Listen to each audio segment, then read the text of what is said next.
محرم خود سازی کا مہینہ ہے۔ محرم حسینیت کو سمجھنے کا مہینہ ہے۔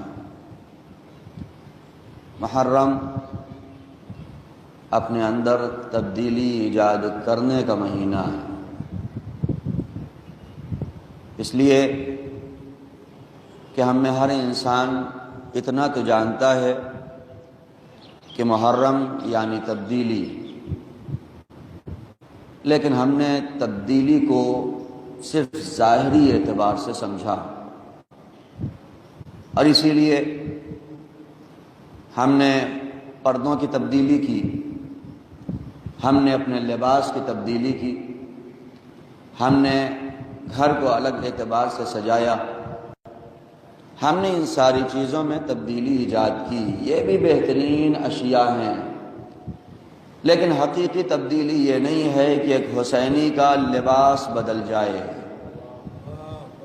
لباس بدلنا اچھی شے ہے، محبت کی نشانی ہے، لیکن حقیقی تبدیلی یہ نہیں ہے کہ انسان کا یہ لباس بدل جائے۔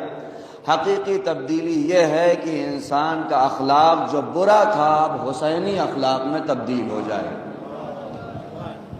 اگر ماہ محرم میں ہم نے سیاہ لباس پہننا اور سیاہ لباس پہننے کے بعد بھی کردار وہی یزیدی رہا تو یہ اور خرابی پیدا کرتا ہے، اس لیے کہ جو مولا کا چاہنے والا نہیں ہے جب وہ برائی کرے تو کوئی بات نہیں، دنیا جانتی ہے کس کا چاہنے والا ہے، دنیا جانتی ہے کس کا فالوور ہے، لیکن ماہ اعظم میں سیاہ لباس پہن کر روڈ پہ آفت مچانے والا دو طرح کا مجرم ہوتا ہے۔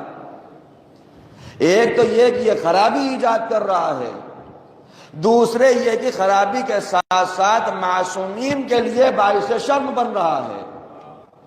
یہ مذہب کے لیے خراب، یہ ملت کے لیے خراب۔ اگر کوئی نہ پہچانے اور انسان عیب کرے تو اتنا برا نہیں لگتا، لیکن کوئی پہچانے یہ فلاں صاحب کے بیٹے ہیں، یہ فلاں صاحب کے بھائی ہیں، یہ ان کے عزیز ہیں، یہ رشتہ دار ہیں، ہمارا دور کا رشتہ دار بھی کوئی کام کرے تو معاشرے کو منہ دکھانے میں شرم محسوس ہوتی ہے، معاشرے کے سامنے جانے میں شرم محسوس ہوتی ہے۔ یہ تو میرا اپنا تھا، یہ تو میرا عزیز تھا، اس نے یہ کام کیا، لوگ میری طرف دیکھیں گے۔ معصومین یہی آواز دیتے ہیں، ہمارے لیے باعث عزت بننا، باعث شرم نہ بننا، ہمارے لیے باعث عزت بننا، باعث شرم نہ بننا۔ اسی لیے سیاہ لباس پہننے کے بعد ذمہ داری کم نہیں ہوتی، ذمہ داری بڑھتی ہے۔ ذمہ داری کم نہیں ہوتی، ذمہ داریوں میں اضافہ ہوتا ہے۔ اس لیے کہ اب تو لوگ دور سے سمجھ جائیں گے 2 مہینے 8 دن یہ حسینی ہے، یہ حسین کا چاہنے والا ہے، یہ حسین کا ماننے والا ہے۔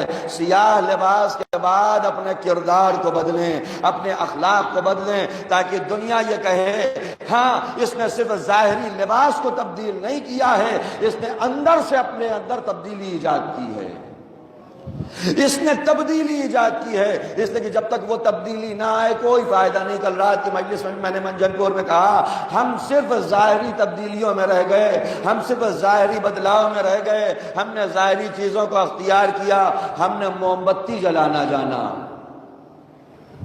برا نہیں ہے، آپ جائیے روزوں پہ موم بتی جلائیے، جلائیے، دن ہو چاہے رات ہو جلائیے، مرکری لگی ہو چاہے جو ہو جلائیے، میں اس کو منع نہیں کر رہا ہوں، جلائیے، آپ کا اظہار عقیدت ہے۔ لیکن موم بتی جلاتے جلاتے کبھی یہ بھی سوچئے کہ معاشرے میں علم کی شمع بھی روشن کرنی ہے۔ روزوں پہ موم بتی جلاتے جلاتے کبھی یہ بھی سوچئے کہ معاشرے میں علم کی شمع روشن کرنی ہے۔ حسین کے لیے بہترین خراج عقیدت یہ ظاہری موم بتی نہیں ہے، اگر ملت حسینی کو عالم بنا دیا تو اس سے بہتر خراج عقیدت کوئی اور نہیں۔